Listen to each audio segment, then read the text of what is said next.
Welcome to Kwentong Barbero, Chismis o Totoo, ang show kung saan ang mga kwento ng kasaysayan, krimen, pamahiin at chismis na madalas sabihin nga kwentong barbero ay ating pagkukwentuhan.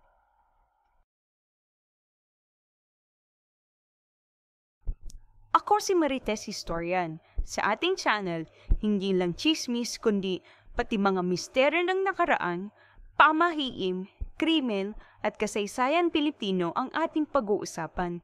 Pero hindi lang dito nagtatapos ang ating kwentuhan. Dahil kahit ang mga kaganapan at kasaysayan ng mundo ay may connection din sa ating paniniwala, kultura at karanasan. Madalas ang mga ganitong kwento ay sinasabing kwentong barbero dahil sabi nila, gawa-gawa lang daw, puro sabi-sabi. Pero teka lang, hindi ba't may mga kwento na dating chismis pero kalaunan ay napatunayan totoo? Alam natin na ang mga Pilipino ay sadyang relihiyoso, pero napansin niyo ba na bukod sa taimtim na pananampalataya, may mga kakaiba tayong gawi sa simbahan na tila may halong pamahiin? Chismis o totoo kaya na ang ating pananampalataya ay nahaluan din ng mga lumang paniniwala?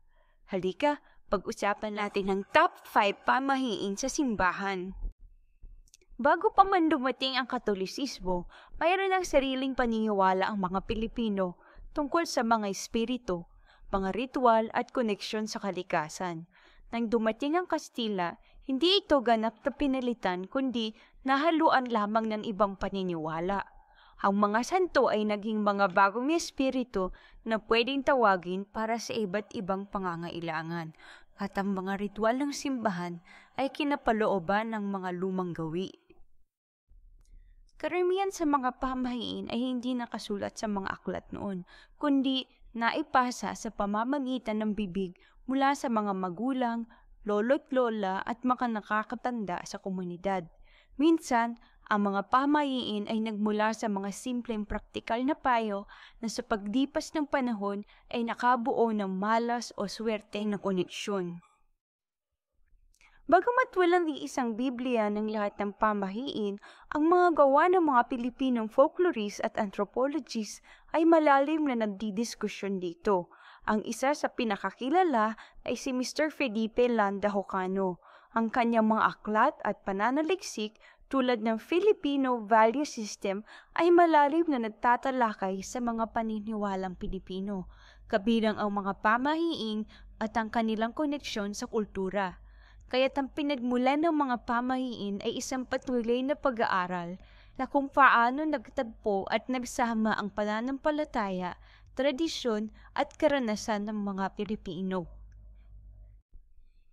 Narinig niyo na ba ang tungkol sa mga taong sumasayaw para pagkaanak? Ito ang sikat na Obando fertility rites sa Bulacan. Ito'y ginaganap tuwing May 17 to 19 ng taon para sa pistahan ni San Pascual Bailon para sa religious virtue, Santa Clara for the childless at kay Nuestra Señora de Salambao para sa masaganang ani or bountiful harvest. Libo-libo ang dumadayo para sumayaw sa kalsada, humingi ng masawa o higit sa lahat ng anak. Ayon sa kwento, noong 1763, may mga mangingistang nakahuli ng imahe ng Birhen Maria gamit ang kanilang salambaw sa ilog malapit sa Obando. Ayon rin sa kwento, tumigil ang kanilang bangka at umusad lang ito nang itapat nila ang imahe papunta ng Obando. Ito raw ay isang tanda mula sa langit. Dahil dito, nagsimula ang taunang sayaw bilang dasal para sa anak, pag-ibig at magandang kapalaran. Kasama sina Santa Clara at San Pascual Bailon sa Obando Festival dahil sila ay matagal nang kinikilalang mga patron ng mga naghahangad magkaanak at ng masaganang buhay. Pangalawa naman ay ang pag-aalay ng itlog kay Santa Clara. Dito sa Pilipinas, madalas magdala ang mga estudyante ng 12 itlog sa chapel niya bilang panalangin para sa tagumpay sa exams. Iba-iba ang kulay ng itlog, depende sa hiling. Blue para sa exams, pula para sa swerte, berde para sa pera, at pink naman para sa pamilya. Kung may mahalagang okasyon at umulan, ang solusyon daw, mag-alay ng itlog kay Santa Clara.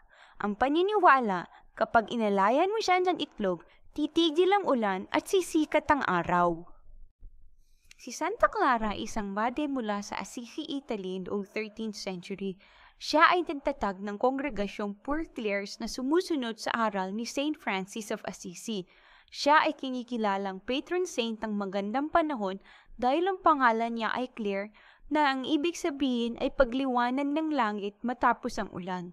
Dahil dito, naging kaugalian ng mga Pilipino na mag-alay ng itlog para kay Santa Clara bilang panalangin para sa maayos na panahon. Nawawala ba ang susi mo, ang cellphone mo, o baka naman ang puso mo?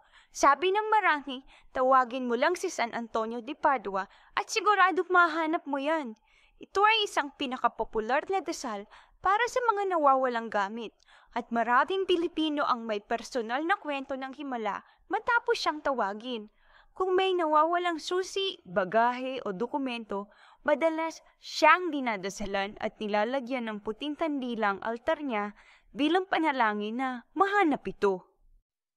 Si San Antonio de Padua ay kilala bilang patron saint ng mga nawawalang bagay dahil sa isang milagro na kaugnay ng isang dokumento na sinasabing naiwala niya. Ayon sa kwento, may isang baguhang praile na umalis sa kanilang komunidad at nagnakaw ng komentaryong isinulat ni San Antonio. Taus-pusong nagdasal si San Antonio na maibalik ang dokumento na nawawala. Samantala, nakaranas ng malakas na bagyo ang baguhang praile na inisip niyang parusa ng Diyos dahil sa kanyang pagnanakaw. Dahil dito, bumalik siya at ibinalik ang dokumento kay San Antonio. Simula noon, si San Antonio ay kinikilala na may espesyal na kakayahang tumulong sa paghahanap ng mga nawawalang bagay. Alam mo ba na ang pagpapabless ng sasakyan sa Pilipinas ay matagal ng tradisyon? Normal sa ating mga Pilipino na magpabasbas ng bagong gamit lalo na kung mahalaga at araw-araw na ginagamit gaya ng sasakyan. Karaniwan na ang bagong sasakyan ay dinadala sa Antipolo Cathedral o dili naman kaya sa Manawag Basilica. Ang debosyon kay Nuestra Señora de la Paz y Buen Viaje o Mahal na Birhen ng Kapayapaan at Mabuting Paglalakbay ay nagsimula noong unang bahagi ng 1600s nang dalhin sa Pilipinas ang imahe mula sa Mexico. Noong panahon ng Manila-Acapulco Galleon Trade, ang mga gobernador, marinero, ay dumadayo sa simbahan ng Antipolo upang magpabendisyon bago sila maglayag sa mahabang paglalakbay sa dagat. Ang Basilika ng Mahal na Birhen ng Manawag ay isang mahalagang pook ng paglalakbay pananampalataya na iniaalay sa Mahal na Birhen ng Rosario. Pinaniniwalaan ang Birheng Maria sa kanyang anyo bilang Mahal na Birhen ng Manawag ay nagkakaloob ng maraming biyaya at himala sa kanyang mga deboto sa paglipas ng mga taon. Kilala ang simbahan bilang lugar na dinarayo upang humingi ng basbas, kabilang na ang may mga bago sasakyan na nais ipabless para sa ligtas na paglalakbay. Sa panahon ng Semana Santa, tila nag-iiba ang takbo ng buhay sa Pilipinas. May mga pamahiin na bawal daw maligo sa Biyernes Santo. Ang paniniwala kapag Semana Santa, patay ang Diyos, kaya dapat tahimik at solemn. Ang pagiging tahimik at iwas-ingay tuwing Biyernes Santo ay parehong tanda ng pagluluksa ng mga Katoliko at paniniwala ng mga ninuno sa pag-iwas sa masamang espiritu. Bawal din ang mga biyahe lalo na kapag Biyernes Santo. Ang mga pamahiin gaya ng bawal maligo, bawal magtrabaho, bawal bumiyahe tuwing Biyernes Santo ay mula sa paniniwalang sagrado at delikado ang araw na ito. Kaya dapat umiwas sa mga gawain na pwedeng magdala ng malas o panganib. Ito ay bunga ng pinaghalong kondisyon at pananampalataya sa Diyos. Ito ay nagbibigay ng emotional support para may tagapamagitan sa Diyos na handang makinig. Para sa marami, simpleng paraan ito upang disiplinahin ang sarili sa pananampalataya at maghanap ng pag-asa sa araw-araw. Ito ba ay isang pamahiin lamang o sadyang kwentong barbero? Kaya't ang verdict, totoo na ang mga Pilipino ay sadyang kakaiba ang paraan ng pagpapahayag ng pananampalataya. Pinaghalong taimtim na dasal, ritual na galing sa mga ninuno, at pag-asa na may kababalaghan. Ito'y nagpapakita ng ating pagiging malikhain at kung gaano natin pinapahalagahan ang kapangyarihan ng mga paniniwala. Sa huli, nasa sa atin na kung maniniwala ba tayo o hindi. Ang importante ay may pag-asa at paniniwala sa puso. Ikaw, alin sa mga pamahiin ito ang naranasan mo na? Nagkatotoo ba? I-share sa comment section. Ayan mga kamarites, natapos na ang ating kasaysayang kwento. Sa channel na ito, pag-uusapan natin hindi lang ang mga sikat na bayani, kundi pati ang mga misteryo ng krimen, kababalaghan, pamahiin, at syempre ang mga tinatawag nating kwentong barbero. Kung may gusto kayong ipaimbestigang kwento, comment lang. Huwag kalimutang mag-like, share at subscribe.